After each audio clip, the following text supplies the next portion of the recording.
مصير أزمة قيد صفقات نادي الزمالك، تقريبًا ده الفيديو رقم 5 والّا 6 بنتكلم عن نفس الموضوع، بنتكلم في نفس الحاجة، ألا وهي إن الزمالك موقفه سليم، المشكلة عند اتحاد الكورة.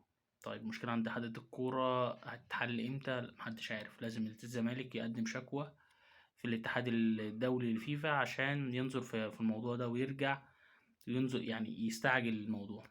في بعض القنوات والناس عمالة تتكلم كابتن مدحت شلبي امبارح ومش عارف مين يقول لك أصل ده شأن داخلي، ده الفيفا هيرد على الزمالك يقول له ده شأن داخلي.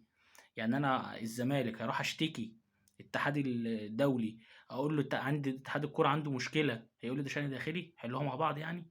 إزاي يعني يا جماعة؟ أنا باشتكي اتحاد الكورة للفيفا عشان ينظر في موضوع ما، إزاي هيقول لي شأن داخلي؟ طبعًا الكلام ده هبل وغير صحيح بالمرة. كل اللي بيحصل ده مماطلات ورخامة على نادي الزمالك بسبب سيادة المستشار مرتضى منصور، بسبب مشاكله الكتيرة واللي ملهاش أول من آخر مع اتحاد الكورة، مع ناس كتير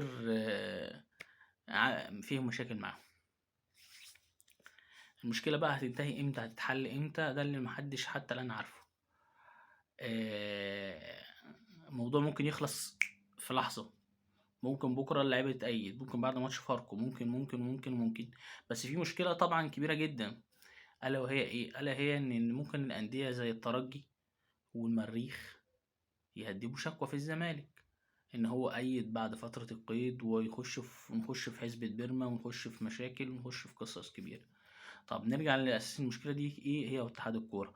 بصوا هتقولوا مرتضى منصور أصل يا عم مرتضى منصور سبب مشاكل كتير جدا في النادي، سبب أصلا عدم استقرار نادي الزمالك هو سببه مرتضى منصور وبعض المتزملكين اللي هم عاملين نفسهم زملكاويه، وكل شويه يطلع يقول اصل احنا بنقول كلمه حق، اصل احنا مش عارف ايه.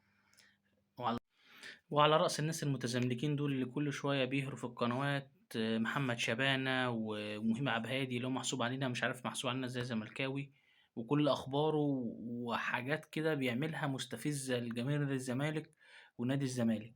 محمد شبانه نفس القصه، كل خبر عن نادي الزمالك ليه يطلع يضحك كده ضحكه صفرا ومستفزه، ويعني حاجه قمه الرخامه. وغير بقى بعض الصفحات اللي بتطلع تجامل بعض الناس، السوشيال ميديا برضو اللي بتطلع تطبل وهي مش عارف ايه، ده الزمالك عنده مشاكل، المحتوى بتاعهم قايم ان هم بيتنمروا وان هم بييجوا على نادي الزمالك عشان فيوهات وعشان مشاهدات وعشان. طبعا ده مش قصتنا وده مش موضوعنا، المشكلة عند اتحاد الكورة ولازم يحلها في أسرع وقت ممكن، لأن الزمالك ملوش أي علاقة بمشاكلك مع مرتضى منصور. هقولها تاني وتالت ورابع وعاشر: حل مشاكلكم مع مرتضى منصور بره نادي الزمالك. نادي الزمالك وجماهير نادي الزمالك ملهاش أي علاقة بالهبل اللي بيحصل ده.